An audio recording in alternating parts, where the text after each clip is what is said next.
हाय दोस्तों, मेरा नाम कृतिक है और फिन फैक्ट इन्फो चैनल में आपका स्वागत है। आज हम पीपीएफ से जुड़ी कुछ बहुत ही ज़रूरी जानकारियाँ हासिल करेंगे। तो सबसे पहले हम जानते हैं क्या है पीपीएफ। पीपीएफ ये एक गवर्नमेंट द्वारा चलाई गई स्कीम है। तो ये क्या है? तो पब्लिक प्रोविडेंट फंड। ये एक लंबी अवधि का गवर्नमेंट के द्वारा दिया गया इन्वेस्टमेंट ऑप्शन है और इसके ज़रिए हम एक बहुत ही अच्छा, सेफ और सिक्योर इन्वेस्टमेंट कर सकते हैं। ठीक है, थोड़ी ये तो समझ में आ गया पीपीएफ है क्या। तो चलिए जानते हैं कि पीपीएफ कौन ओपन कर सकता है, मतलब पीपीएफ अकाउंट हम कौन कौन लोग ओपन कर सकते हैं। तो पीपीएफ अकाउंट हर कोई जो 18 साल की उम्र से ऊपर है वो ओपन कर सकता है। इंडिविजुअल ही होना चाहिए ये अकाउंट, जॉइंट नहीं किया जा सकता। और ऐसा नहीं है कि आप सिर्फ अपने नाम पे ही कर सकते हैं, आप अपनी बीवी के नाम पे कर सकते हैं, भाई या बहन, माँ, बेटी, किसी के भी नाम पे कर सकते हैं, या इवन आप अपने बच्चों के नाम पे भी कर सकते हैं ओपन, और एज अ गार्डियन आप पैसा भी जमा कर सकते हैं।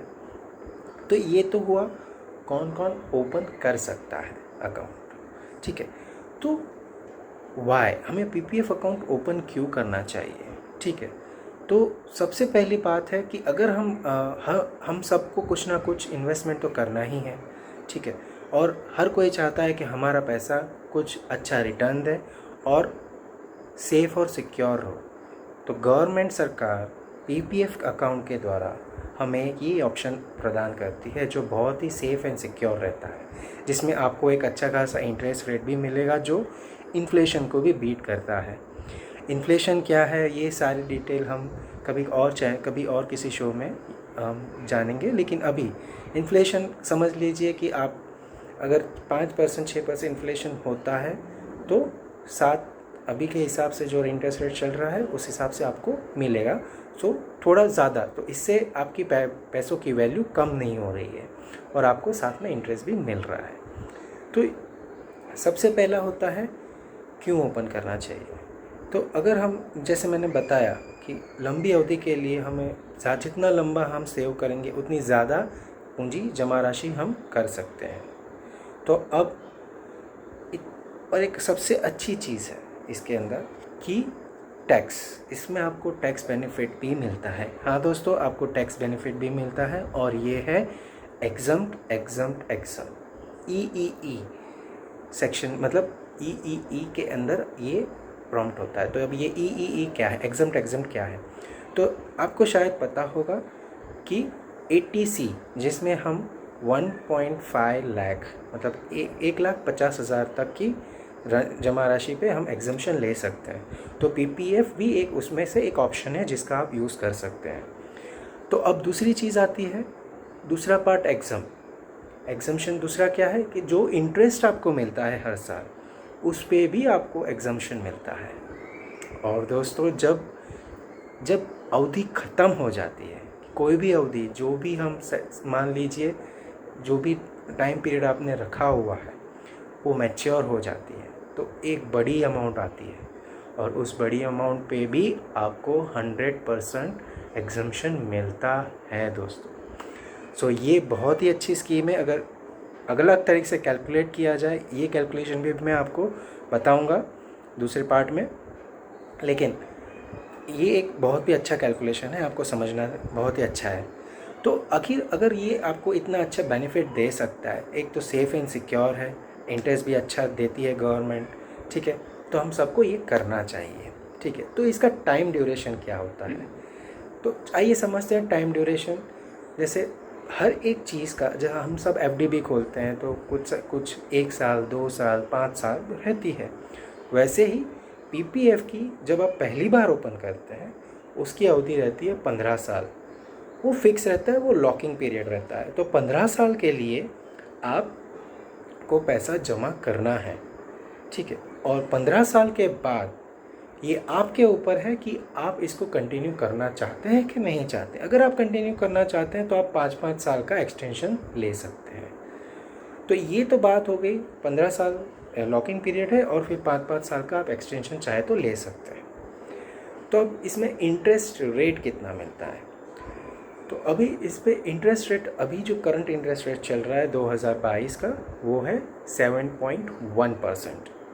और दोस्तों ये गवर्नमेंट अपने हिसाब से, ज़रूरत के हिसाब से वो रेट बढ़ा या घटा सकती है, लेकिन ये बात ध्यान रखें वो इन्फ्लेशन को हमेशा बीट करेगी। तो आपको एक अच्छा खासा रिटर्न तो मिलेगा ही मिलेगा। तो अब ये एक चीज़ होती है कि आपने ये तो समझ लिया कि पीपीएफ अकाउंट है क्या, टाइम पीरियड कितना है, हम कहाँ ओपन कर सकते, कैसे कैसे ओपन, कहाँ मतलब कौन लोग ओपन कर सकते हैं, ठीक है। तो अब समझिए कहाँ जाके हम ओपन कर सकते हैं। तो पीपीएफ अकाउंट हम किसी भी नेशनलाइज्ड बैंक में जाके कर सकते हैं, या पब्लिक या प्राइवेट। फॉर एग्जांपल आप एसबीआई ले लीजिए गवर्नमेंट सेक्टर में, और प्राइवेट सेक्टर में आप आईसीआईसीआई, एचडीएफसी, कोई भी बड़ी अच्छी प्राइवेट बैंक भी आप ले सकते हो जहां आप जाके पीपीएफ अकाउंट ओपन कर सकते हैं। तो आइए दोस्तों, अब इसका कैलकुलेशन, क्योंकि हम सभी पैसे जमा करने के लिए ही तो ये सब करते हैं। तो अगर हम कुछ पैसा डालते हैं तो हमें कितना पैसा मिलेगा। तो दोस्तों इससे अगर हम कैलकुलेशन के लिए जाएं, मैं आपको कुछ कैलकुलेशन बताऊं कि ये कैसे होता है। तो उससे पहले हम जान लेते हैं कि मिनिमम अमाउंट कितना डालना होता है, मतलब मिनिमम कितना डाल के हम अकाउंट स्टार्ट कर सकते हैं, और मैक्सिमम हम कितना जा सकते हैं। तो दोस्तों आप अगर पीपीएफ अकाउंट आज की तारीख में ओपन कराते हैं तो आपको कम से कम 500 रुपया डाल के आपको अकाउंट ओपन करना है, और ये मैक्सिमम आप 1,50,000 तक आप जा सकते हैं। उससे ज़्यादा की लिमिट आप नहीं जमा कर सकते। तो आप जानते हैं 80C की जो लिमिट है वही लिमिट है पीपीएफ की भी। तो मिनिमम 500 से लेके 1,50,000 तक 1 साल के अंदर आप जमा कर सकते हैं। ये आप खुद अपनी सुविधा के अनुसार और अपने कैपिटाइट के अनुसार, मतलब जो आप जमा कर सकते हैं वो आप डिसाइड कीजिए एक बार में, और फिर अकाउंट ओपन कीजिए। 500, 1000, और ये मल्टीपल में ही जाएगा। मतलब आप 750 नहीं जमा कर सकते हैं, आपको 500, 1000, 1500 ऐसे करें तो ज़्यादा बेटर रहेगा। तो आइए चलते हैं कैलकुलेशन की ओर, और हम देखते हैं कि हमें, अगर हम एक मिनिमम अमाउंट से हम कैलकुलेट करेंगे तो हम कितने ड्यूरेशन पे कैसे करते हैं, तो कितनी जमा राशि हमें मिल सकती है। मतलब मैच्योरिटी के अंतिम, मतलब 15 साल अगर हम कैलकुलेट करते हैं तो अंतिम चरण में जब मैच्योर होगी अमाउंट, ठीक है, तब अकाउंट मैच्योर होगा, और तो टोटल आपको कितनी जमा राशि मिल सकती है वापस विथ इंटरेस्ट। तो आइए दोस्तों मिलते हैं, कैलकुलेशन देखते हैं। हेलो दोस्तों, यहाँ पे आप देख सकते हैं कि मैंने एक पीपीएफ कैलकुलेटर यूज़ किया है। आप गूगल पे या किसी भी सर्च इंजन पे सर्च करेंगे पीपीएफ कैलकुलेटर, आपको बहुत सारे ऑप्शन मिल जाएंगे। उसमें से आप कोई भी एक ऑप्शन चूज़ कीजिए और आप अपना कैलकुलेशन देखिए कि अगर आप हर महीने कितनी अमाउंट डालेंगे तो आपको 15 साल की अवधि के बाद कितना पैसा मिल सकता है। ये मिनिमम लॉकिंग पीरियड जो रहता है 15 साल, उसके हिसाब से ही कैलकुलेट किया गया है, ठीक है। तो यहाँ पे अगर आप ऑप्शन देखते हैं कि साल में हम कितनी बार डिपॉजिट कर सकते हैं, तो साल में 12 महीने रहते हैं, तो 12 महीने में हर महीने आप कितना अमाउंट दे सकते हैं। यहाँ पे आप देख सकते हैं मिनिमम 500 रुपया बताया गया है, लेकिन हम कैलकुलेट करते हैं मिनिमम 1000 रुपये से। चलो, तो यहाँ पे 15 हर महीने में 1000 रुपये डाल के 15 साल के लिए 7.1 इंटरेस्ट रेट जो अभी चल रहा है, गवर्नमेंट अपना रेट चेंज करती रहती है, तो आपको हर साल उस हिसाब से ही रेट में चेंजेस मिलते रहेंगे, और उसके हिसाब से इंटरेस्ट भी मिलता रहेगा हर साल। लेकिन यहाँ पे अगर 7.1 के हिसाब से अगर देखते हैं और कैलकुलेट करते हैं तो आपको 15 साल के बाद 3,15,568 रुपया मिलता है। और अगर आप देखेंगे आपने सिर्फ 1,80,000 15 साल में जमा किया है, तो आपको कंपाउंडिंग इंटरेस्ट जो मिल रहा है टोटल 15 साल का, वो तकरीबन 1,35,568 रुपया। मगर दोस्तों एक चीज़ और यहाँ पे ध्यान देने वाली है और आपको काफ़ी फ़ायदा करा सकती है। अगर पॉसिबल है, आप यही अमाउंट, अगर हम यही अमाउंट को कैलकुलेट करते हैं तो साल में हम 12,000 दे रहे हैं, तो यही 12,000 हर महीने देने की जगह हम साल में एक ही बार दे दें, 12,000 एक ही बार हम जमा कर दें और कैलकुलेट करते हैं तो हमें कितना मिल रहा है दोस्तों? 3,25,457 रुपये। तो यहाँ पे सीधा सीधा हमें 10,000 का फायदा हो रहा है अगर एक ही बार में हम पूरा जमा करते हैं पैसा। तो यहाँ पे दोस्तों ये आपको समझने वाली है, हर कोई हम चाहता है हमें ज़्यादा पैसा मिले, तो आपको सीधा कैलकुलेशन मिल रहा है। भले ही हम सेम अमाउंट दे रहे हैं लेकिन एक साथ दे रहे हैं, साल में एक ही बार एक साथ जमा कर रहे हैं तो आपको ज़्यादा पैसा मिल रहा है, इंटरेस्ट अमाउंट ज़्यादा मिल रहा है। तो यहाँ पे दोस्तों आपको एक चीज़ ध्यान रखनी है कि कब जमा कर रहा है पैसा। अगर साल का कैलकुलेशन करें तो फाइनेंशियल ईयर के हिसाब से ही आपको इंटरेस्ट कैलकुलेट होता है। तो किसी भी साल का 1 अप्रैल से लेके नेक्स्ट ईयर 31 मार्च अगर अभी की कैलकुलेशन करें तो 1 अप्रैल 2022 से लेके 31 मार्च 2023 तक आपको पूरा एक साल गिना जाएगा और उस हिसाब से आपको इंटरेस्ट कैलकुलेट किया जाएगा। तो हमेशा ध्यान रखना है आपको 15 अप्रैल की 1 से 5 तारीख के अंदर ही आपको जमा करना है अगर एक साथ करते हैं तो। अगर हर महीने भी करते हैं कुछ अमाउंट तो भी याद रखें सिर्फ और सिर्फ 1 से 5 तारीख के अंदर ही आपको जमा करनी है। अगर ये आप करते हैं तो ही आपको उस पर्टिकुलर मंथ का इंटरेस्ट मिलेगा।